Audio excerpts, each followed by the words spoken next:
Good day, listeners. Welcome to this edition of the Pure Sex Radio broadcast. I'm so glad that you've decided to join us today.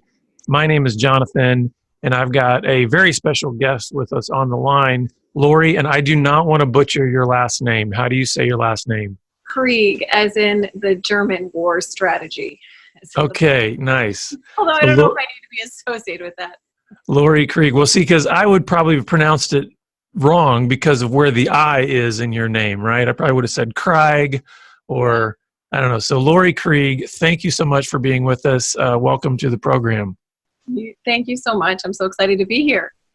Yeah, well, listeners, we are going to get to hear from Laurie in a minute because she's going to be able to share a really powerful story. We always love to have people's stories on our program because one of our core values here at our ministry is story, because we feel like it is the best way to build bridges between lives. When we're able to tell our stories and be real, it creates avenues in which we can really speak into one another's lives in a way that's meaningful. But before we do that, just want to let you know, as we do periodically, that we are a listener-supported broadcast. So the only way you're actually seeing us or hearing us is because we've just had wonderful, faithful partners come along, and we've been able to see the ministry grow and the reach expand into new countries and gain listeners in other parts of the world. And so if you'd like to partner with us, just go to puresexradio.com and click on the donate link. Well, Laurie, I want our listeners to kind of hear your story because I think we have a lot of people in our audience that might sort of have there might be sort of two sides to take to this issue of when we're dealing with same-sex attractions and the whole LGBT issue. So would you mind telling us just kind of your journey? And by the way, we always recognize that everybody's still in process, so it's not as if when we share our stories, we go, hey, I've put a neat pin in where I am now and there's no more growth necessary, but at least share with us kind of where you've come from and where God has you today. Yeah, definitely glad to do that. So I was born to an amazing Christian family, and it's like many, born in a Christian family sort of story, other than the fact that I have 11 brothers and sisters. And so wow. I'm number 9. We don't have names, just numbers. But 9th of 12, and it's so funny, like meeting other big families, because you automatically like, okay, what number are you? Okay, and then there's just this language that happens, and somehow like all the big families know each other. We just like how do you actually define middle child in that family, right? I know the birth order books, that they're like, I'm like, I don't know. I'm like the oldest, youngest, middle-ish. There's no book for number 9. Right. But I loved it, having all these siblings run around, and it was just like this like joyful chaos. It's funny how even now, like when the level of noise and chaos goes up, I like get more zen. So born to this amazing Christian family, accepted Christ at a young age, but I also was born with what it's called Hole in My Heart Ministries. And, Augustine alludes to it. You hear it everywhere. Even the singer Sia has this like God-shaped hole song she sings. But Augustine says how you've made us for yourself, O Lord, and our heart is restless until it rests in you. And so I had, like you, Jonathan, this God-shaped hole in my heart. But instead of it being like this ambiguous thing that's just like, yes, you need Jesus, Jesus saves. But what we like to do at HIMH, that hole in my heart, is actually name what's inside of there that God put, these good needs inside of there. So pre-fall even, that you see them, like needs for nurture and to belong and to have purpose, and that he gave us jobs before the fall and people in our lives. And so those are good needs we have. But like you, I was born post-fall. So I have this good need in my heart, these good needs. And for me, I call it my primary core need, is this need to be seen. And so how God, like, you see him like seeing Matthew, or you see him seeing Hagar, the God who sees me. And I had that desire, and maybe, some fruit of being number 9, but really no parent is perfect. And that was the one that was depleted the easiest. But because I was born post-fall, I was born with a natural predisposition or natural orientation, if you will, to get these good needs of my heart met in ways that don't actually satisfy me and don't glorify God. So, few different ways that my natural default, one is people pleasing. Mm-hmm. Like me, am I okay now? Or performing, like getting a good grades, a 4.0, and then you feel seen, it Right. scratches the itch, even though it's not really where I should be focused on. It should just support as we look toward God. And then two, I believe I was born with this natural default because of the fall to get this good need of my heart met in sexual relationships toward women. So I was born broken that way because of the fall. And so, people get caught up in the nature nurture argument. I'm just like, I mean, isn't it all both? Yeah. And the reality is because of the fall, both are broken, right? Nature and nurture. And let's pause there for just a second, because before we go to the next part of the story, I think it's really important for our listeners to understand how significant it is for them to do some of that self-exploration to understand the need element, like the goodness of what is part of design, but the brokenness that comes post-fall. Like, for instance, when you were talking there, it made me kind of go back into my own history of my recovery and realizing, yeah, you know what? One of the things I realize is that I have a real need to feel significant, but the way that's broken is I feel very afraid and anxious. So the way I manifest trying to get that need met is through control. So it's kind of like you sort of see a progression once you recognize what's the design, how is that broken, and then what are you doing kind of in response to filling that broken need. What I love in that is it so removes the shame element to look at what you just described as like the whole package. And what Matt and I, my husband now, which I'll get into that, will say it's not as what you run to is not as important as the reason you run. Yes. Yeah. Run, like, okay, because we can just be like, oh, you ran to porn, shame, just stop it. But then we cut off the whole like line of introspection to look at, okay, well, how can we redirect this to get this good need met, as opposed to just being like, it's all bad. Right. Because what you might discover is the reason you're going to porn, and maybe even the reason you're going to the kinds of porn you need, is because behind that, there's actually a legitimate good need, but it gets drowned out by all of what you're running to.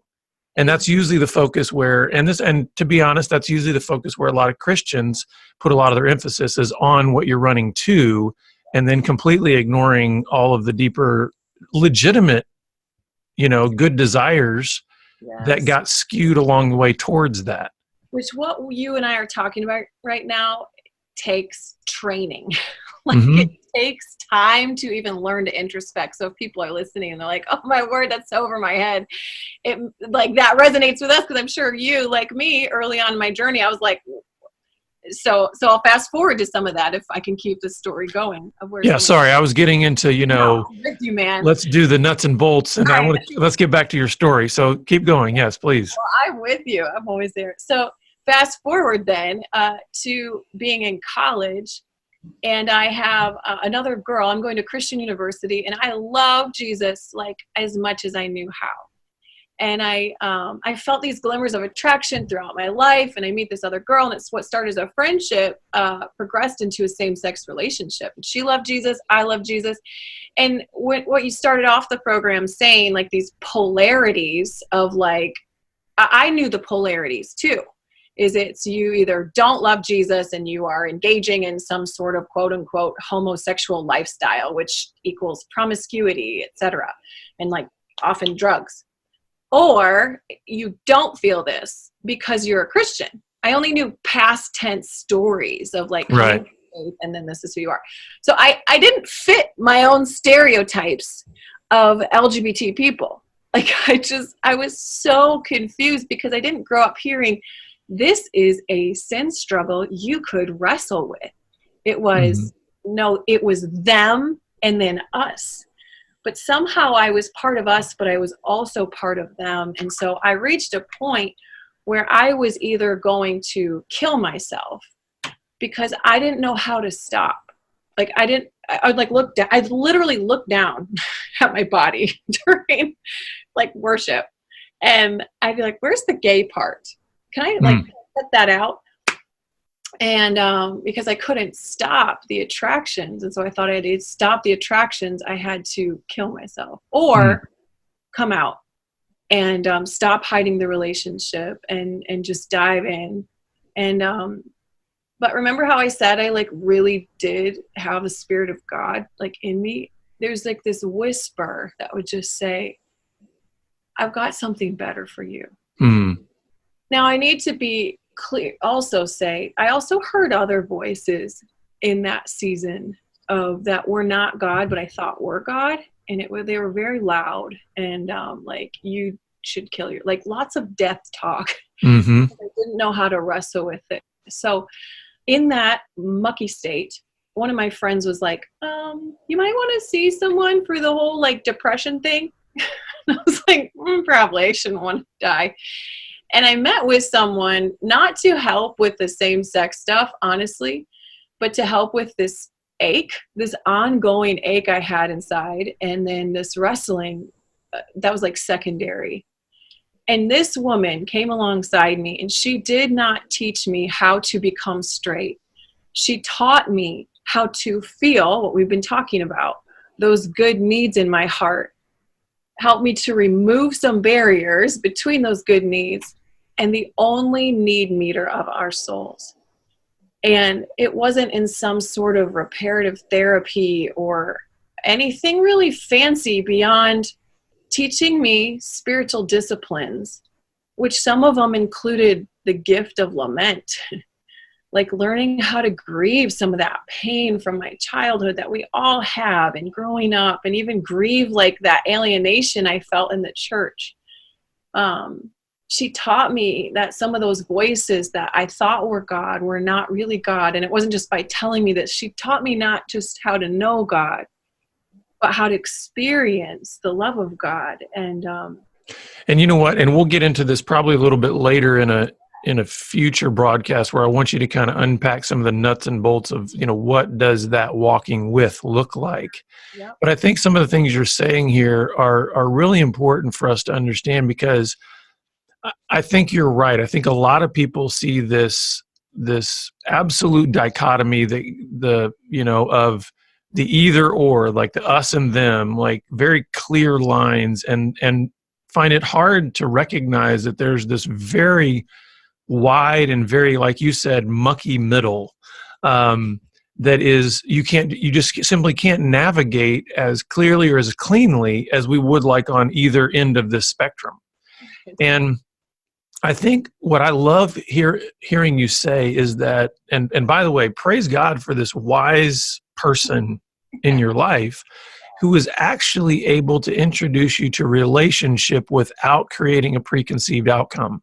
Absolutely. And I think that is one of the biggest challenges we have in the church today, is because, sure, we might be able to go to the Bible and see, by the way, in all areas of brokenness, some clear lines that God has given to us regarding behavior, regarding desire, regarding some of these things.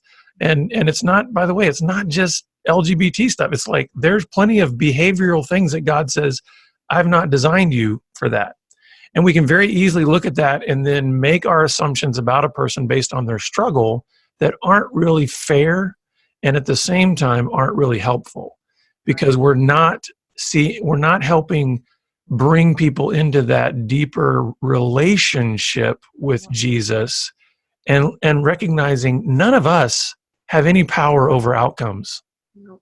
And I think we like to create a false vision for another person because we're afraid or we're disgusted or whatever else by a particular struggle and behavior, that then we are absolutely distracting them from relationship that lets God be the one to, in his pace and at his timing, begin to transform the heart in a way that none of us could ever force on another person. We can't even do it in ourselves. Right. So what would you say to that in terms of helping people maybe be better able to sort of sit in the muckiness, Yeah. whether they're the person that's struggling or they're the person that's seeking to come alongside a person who's struggling. My favorite Bob Goff quote is, everyone's so concerned about protecting baby Jesus, but I've been reading Revelation and I'm convinced he's out of the crib. That's good. Yeah. Serve Alpha and Omega, the beginning and the end. I think a lot of us, a couple of things, like you said, some of it's anxieties. We're like, this is a messy middle, and I don't even know how to deal with my own mess. Why would I want to walk with you? I think we're impatient in that we are not willing to do the hard, narrow walking with. Like, think about the creator of the earth came to earth and walked with like Peter and John, and they're like, oh, am I the greatest in the kingdom? I just saw Elijah and Moses. Can we make you some tabernacles? Like, if he was willing to suffer with us in the long, arduous journey, why are we not willing to also suffer with each other and surrender? And this is a big one, is that he is the sovereign creator. It says in Ephesians that he is far above any ruler or authority. And so to trust that when we're walking with someone, even though all we can maybe see is gender identity, gender, or sexual, oh my gosh, they're having sex with someone of the same sex, like that's all you can think. That may be where you want to step in first, but that might be 25th on God's list. Mm-hmm. Are we willing to do that suffering with and help someone to encounter the love of God? And that is, because the reality is if we focus on the behavior level, we're going to make little Pharisees as opposed to little Christ. And Jesus is not a big fan of, he's a big fan of all of us, but of making little rule followers. Well, and that was one of the main reasons why I even wrote the book Grace-Based Recovery, because there is this dichotomy that we say we're so focused on performance, we're focused on behavior, that we want to see those outcomes. And guess what? Did you know we can actually create those outcomes? We can create those behaviorally polished outcomes. And then you have these whitewashed tombs, and then you have these, duplicitous people that are, hypocrites. And so every single person that I've talked to that has gone on what I call sort of a true journey of recovery, it's fascinating to me how their initial intention is things should be moving forward, and Jesus takes our hand and kind of turns us around and takes us backward. Yeah. And what I mean by backward is he takes us into our histories. And I didn't want that in my recovery. I didn't want that in my journey. I was like, I feel, and I can resonate with you in terms of the depression. We don't have the same story in terms of the specific struggle, but the weight of it and the depression and wanting to just, I don't want to live like this anymore because I can't understand it. And it'd be easier maybe just to get rid of my life. Right. So when I finally got to a place of brokenness and really started to think about what does the next step even look like? I mean, Jesus met me in a very profound way. And I'm like, great, Jesus, let's move forward. And he says, oh, we got a lot of history to take care of. And I thought, I don't want to go back there. Yeah. So continuing in your story, what did the journey look like from this point of having this person come into your life and really kind of just start to walk with you and kind of help you distinguish God's voice, and kind of where did things go from there? A critical moment for me in the midst of that was re-inviting the real God into my story.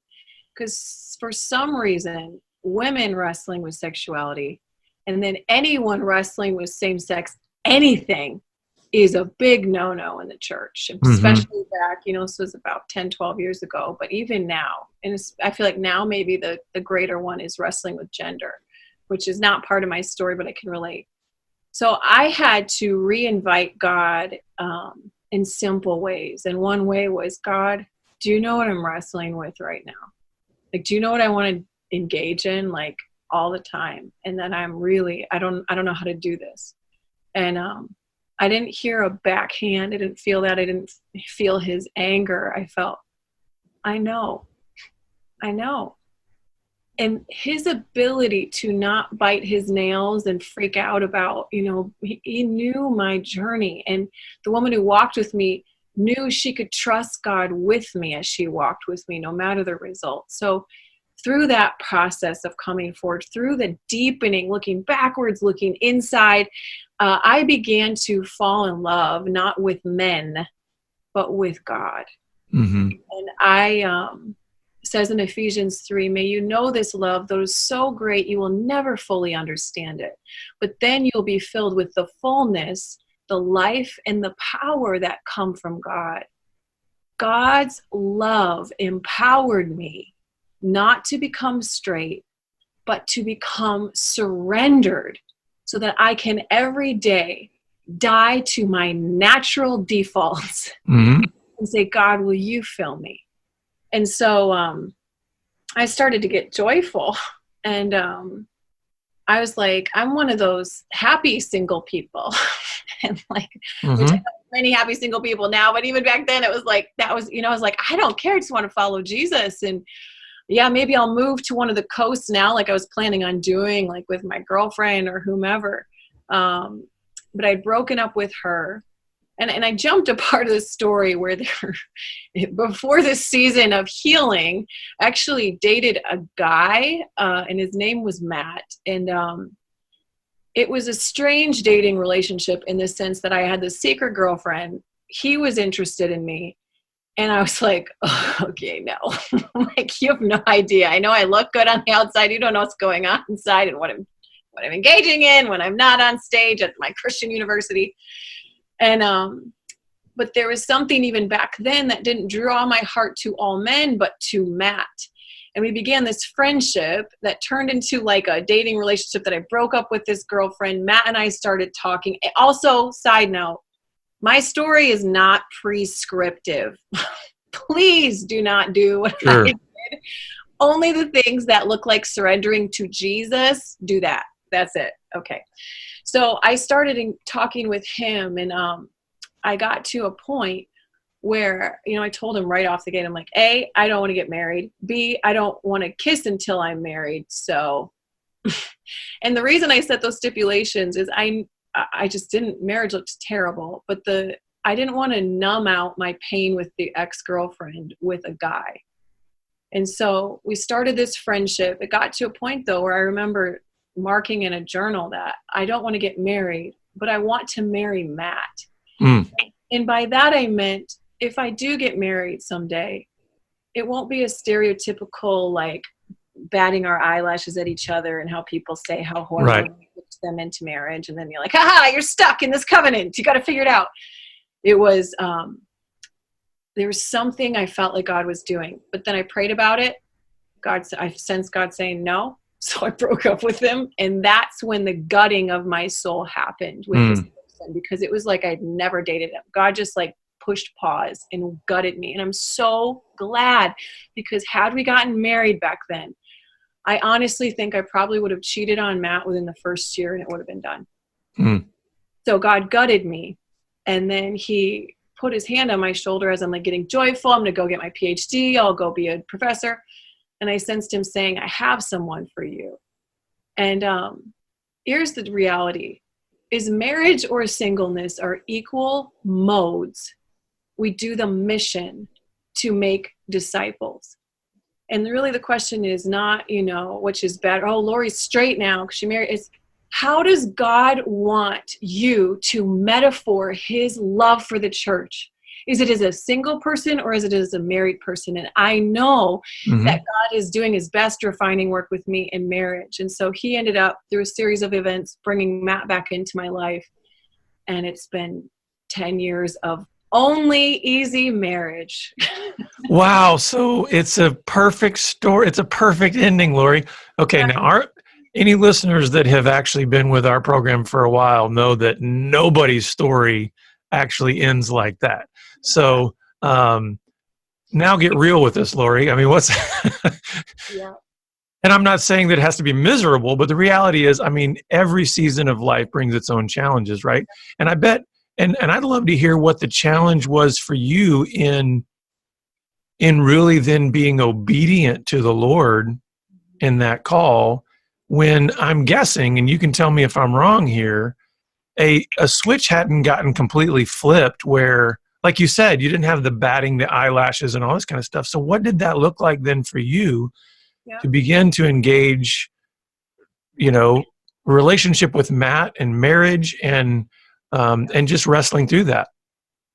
So I always start when people, they're like, wait a minute, you say you still wrestle with these attractions toward women. Like if you struggle with lust, it's still toward women. Like what the heck? How do you do that? And I always say, what's the purpose of life?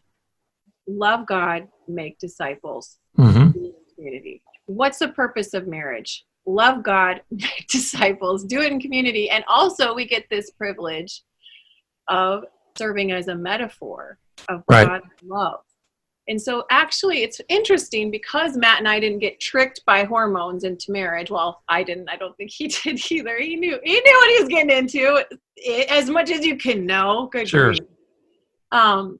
But because of that, there was actually some advantages to our type of marriage. People call it a mixed orientation marriage, which really it's two broken people getting married and surrendering their brokenness to Christ. Yeah.